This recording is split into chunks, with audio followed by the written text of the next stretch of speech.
So a couple of years ago, back at the height of the COVID nonsense, I remember there was a weekend coming up where Rachel was going to be out of town, so I was going to be watching the kids. I was really looking forward to it, but in my infinite planning ahead, I didn't make any plans. Thursday, right before that weekend, I decided I wanted to take them camping. There wasn't a campsite available anywhere I called. I thought, well, where am I going to go? And then I remembered this big horseshoe bend on the White River. That's got to be at least a quarter-mile long. It's about a mile from the launch, and it wasn't the best place to fish, but it was the perfect place to camp. It had firewood all over it. So we packed up the basic gear. We got shovels, frisbees, I threw a canopy and a tent in, and I took the kids out there for a 2-night stay. Twins talk about it to this day because they got to dig a giant lake. Hunter and I got to fish together. It was an absolute blast.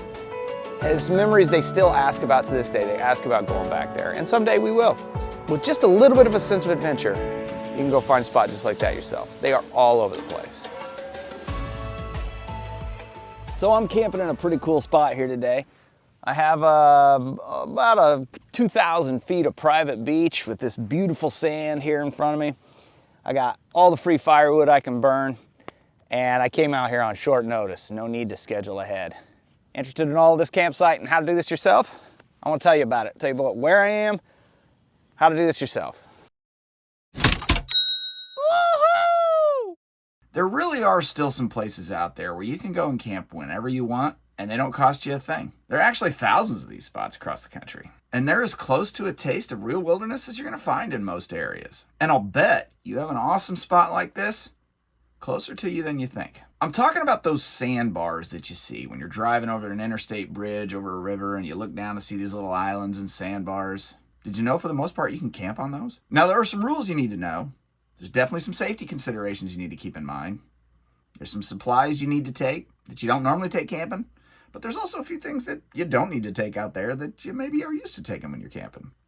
I'm going to go over all that in this video with you, but first, let's talk about the perks.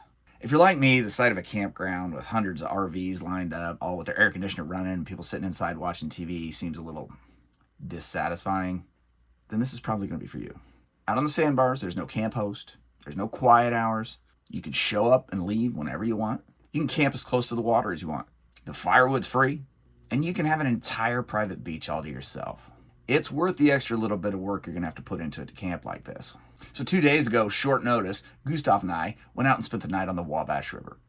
We're less than a mile from the boat ramp. Technically, we're still in Terre Haute city limits. But just check this out.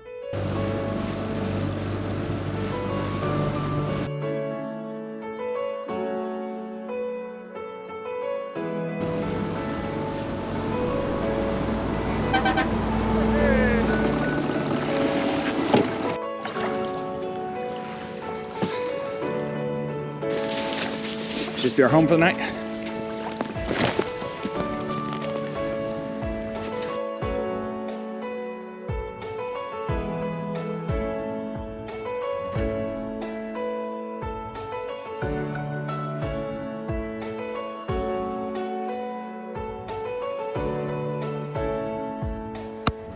Yeah, perfect.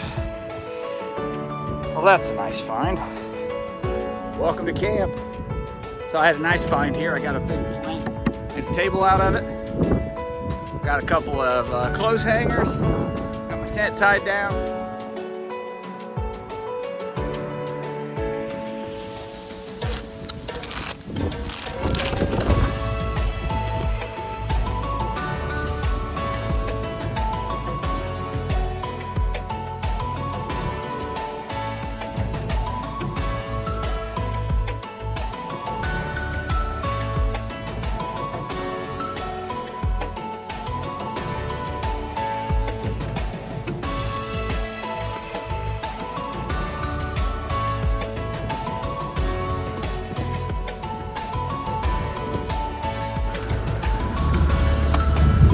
Welcome home, Goosey.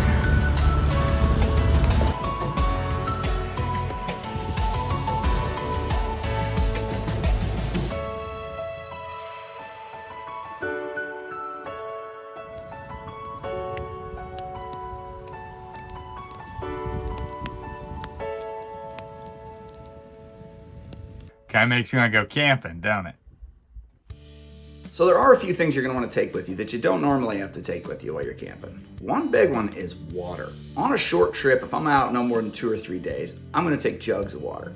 Anything longer than that, I'm going to consider filtering and boiling my water. Now, if I'm packing water, I like Hawaiian punch bottles. They make the best water jugs, and since they're clear, you can see through them, and it really gives you a good idea whether your water's clean or not if you do filter. Okay, the next thing is something really important not to forget about a sandbar. It's a microclimate, and it's like a desert. It's gonna heat up fast in the sun and cool down fast in the evening. If you're gonna plan on spending a whole day out on a sandbar, make sure you take some shade with you. If I got the family, I like to take a canopy. If it's just me, sometimes I'll cut saplings down and cut them down and make my own little shady spot.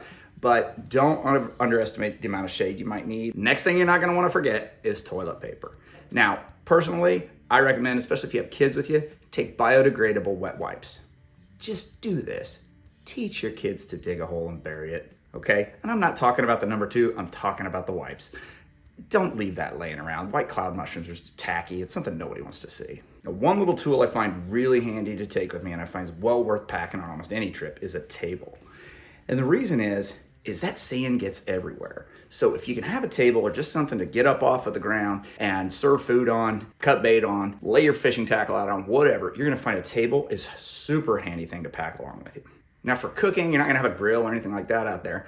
You're gonna be cooking on an open fire. So I recommend taking a grill grate. It's super light, it packs easy. You can have it shoved in under the hood of your boat or down in the bottom of the canoe where it doesn't take up any space. And then it gives you something to pull out and put over the coals when you do want to cook. Whether you're cooking meat directly over the fire or you got a cast iron pot you want to set over the fire, a grill grate is very handy to have while you're out there. And you may not believe me when I say this until you go out and check it out for yourself. But you really don't have trouble with biting insects when you're out on a sandbar. Mosquitoes don't bother you. I don't think I've ever been bit by a mosquito while I'm out on a sandbar. Now you get into the tree line and that's a different story. The mosquitoes will eat you alive. But as long as you're out on the sandbar, mosquitoes don't really like wind and heat and moving water. So you're in a great place to not really have to worry about mosquitoes. You ever wonder why these headlamps all have a red and green mode on them? The reason is pretty simple. If you try turning on a standard electric light while you're out on a sandbar, you are gonna get swamped by bugs and moths and all kinds of different things.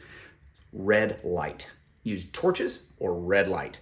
Either one of those is not gonna attract bugs. You turn on a normal headlamp on your regular white light mode, and you're gonna have so many bugs and moths flying into your face that you won't be able to see. So red light is your friend. Safety.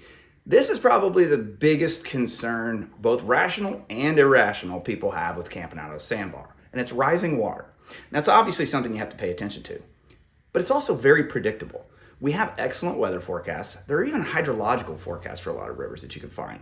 So what you need to do is pay attention to a couple things. First of all, if you don't know the river, be conservative. For instance, I could be out on the Wabash River by my house, and I would be okay staying out on the river for 12 hours of straight rain because that river won't rise for a day. I was out on the Neongua River in Missouri. I didn't check a forecast till I got out there. And when I did, it called for 14 hours of straight rain. There it is. I just set up camp. I look at the sandbar and I'm about 2.5 feet above the water level. I look at the high water mark, 12 feet above my head. Yeah, okay. Obviously, I knew I was in a bad place with 14 hours of straight rain coming. So I packed up, got out of there, and it's a good thing I did because that spot got absolutely drenched. It was under 6 feet of water by the next morning. That would have been a rough night.